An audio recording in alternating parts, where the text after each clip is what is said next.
அன்னபூர்ணி என்ன பண்ணுறாங்க, வீட்டுக்கு வந்து ரொம்ப கெடுதலாகவே வந்திருக்கு அப்படின்னு சொல்லிட்டு எல்லாருமே குடும்பத்தோட கோயிலுக்கு வந்து கூட்டிகிட்டு போகிறாங்க.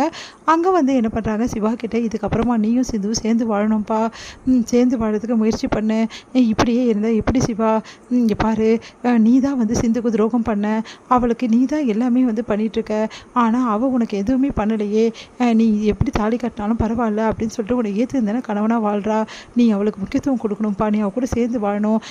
அந்த ஸ்னேகா சொல்லிட்டு போனால, எக்காரனை கூட நீ வந்து பொண்டாட்டியாக ஏற்றுக்க மாட்டான் சிவான்னு சொல்லிட்டு அதை அந்த பொய்யாக்கணும்ப்பா, அவள் சொல்கிறது உண்மையாகவே ஆகக்கூடாது அப்படின்னு சொல்லிட்டு இருக்காங்க. இதெல்லாம் பார்த்து மகா செம்மையாக டென்ஷன் ஆகிறாங்க. உடனே சிவா கிட்ட வந்து பேசுகிறாங்க, என்ன அந்த அன்னபூர்ணி சொல்கிற மாதிரி நடந்துக்க போறியா, அந்த சிந்து உனக்கு இவ்வளோ துரோகம் பண்ணியிருக்கா, அவளை நீ ஏற்றுன்னு வாழ போறியா அப்படின்னோடனே அமைதியாக இருக்காரு சிவா. இங்கே பாரு சிவா, இன்னமும் நீ அமைதியாக இருந்தால் வேலைக்கே ஆகாது.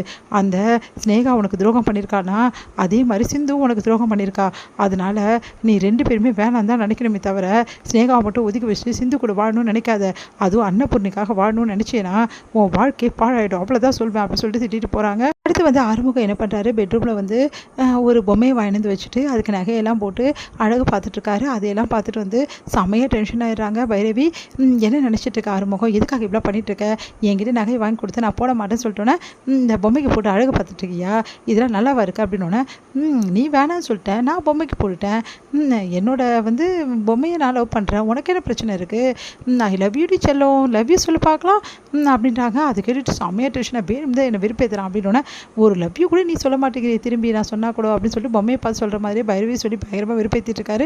அதனால் பைரவி செம்ம கொண்ட போகிறாங்க, இவன் ரொம்ப தான் ஓவராக போயிட்டுருக்கான் அப்படின்னு சொல்லிட்டு இங்கே வந்து என்ன பண்ணுறாங்க, சிந்து வந்து வேலையை பார்த்துட்ருக்காங்க. அப்போ திடீர்னு வெளியே வராங்க. வெளியே வந்தால் கரெக்டாக ஷாலினி வந்து யாரு கூட பேசிகிட்டு இருக்காங்க. அந்த பேசிகிட்டு இருக்க நபர் வந்து ஷாலினிக்கு வந்து கிஸ் பண்ணுறாரு. அதே மாதிரி ஷாலினியும் கிஸ் பண்ணுறாங்க. இது எல்லாத்தையுமே சிந்து பார்த்துட்டு செம்மையாக டென்ஷன் ஆகிறாங்க. உடனே என்ன பண்ணுறாங்க, ஷாலினியை தட்டி கேட்குறாங்க, ஏன் இப்படிலாம் பண்ணுறேன், எல்லாக்கிட்டே போய் சொல்ல போகிறேன் அப்படின்றாங்க. சொல்லாதீங்கன்னு சொல்லிட்டு வந்து வற்புறுத்துறாங்க ஷாலினி.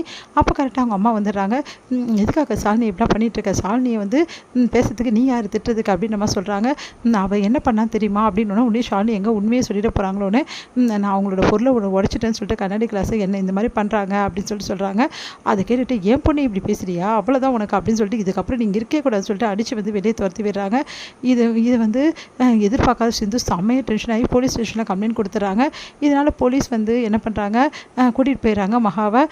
இந்த மாதிரி வந்து கேஸில் வந்து புக் பண்ணி கூட்டிகிட்டு போயிடுறாங்க.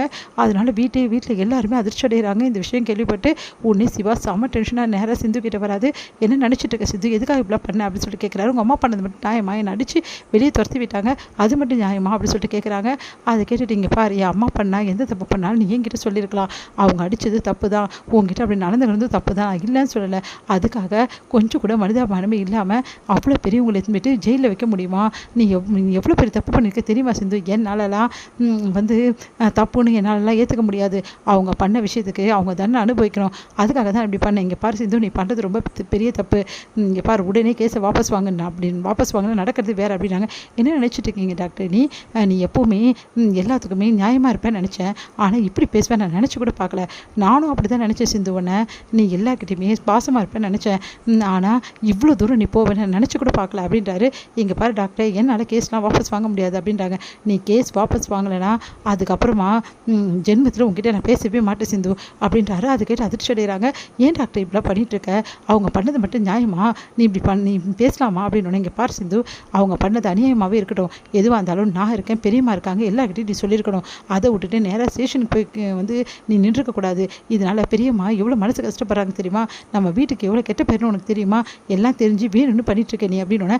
இங்கே பார் டாக்டர், என்னால் கேஸ்லாம் வாபஸ் வாங்க முடியாது, உங்கள் அம்மா உள்ளவே இருந்தால் தான் அவங்களுக்கு அறிவு வரும், அவ்வளோதான் சிந்துவனா அப்படி சொல்லிட்டு கை வாங்குறாரு. என்ன டாக்டரே அந்தளவு ஆகிட்டியா, நீ என்னை அடிப்பியா அப்படி சொன்னேன். இங்கே பார், ஏன் என்னையே எடுத்துகிட்டு போய் ஸ்டேஷனில் வச்சுட்டு நான் அடிச்சிட்டேன்னு சொல்லிட்டு ஏன் டாக்டர் இப்படிலாம் பேசுகிறேன், நான் அப்படி தான் பேசுவேன், நீ பண்ணது கொஞ்சம் கூட சரியில்லை, வீட்டில் இவ்வளோ பேர் இருக்கும்போது எல்லாருக்கிட்டையும் நீ சொல்லியிருக்கலாம், என் அம்மா பண்ணது கரெக்டுன்னு நான் சொல்லவே சொல்லலை, ஆனால் அவங்கள எதுவுமே நீ போலீஸ் ஸ்டேஷனில் வச்சது ரொம்ப பெரிய தப்பு சிந்து, மரியாதையே போயிட்டு கேஸை வாபஸ் வாங்கிடு, அப்படி வாங்கலைன்னா அப்புறம் நான் என்ன செய்வேன்னு எனக்கே தெரியாது அப்படின்னு அதிர்ச்சி அடைகிறாங்க சிந்து.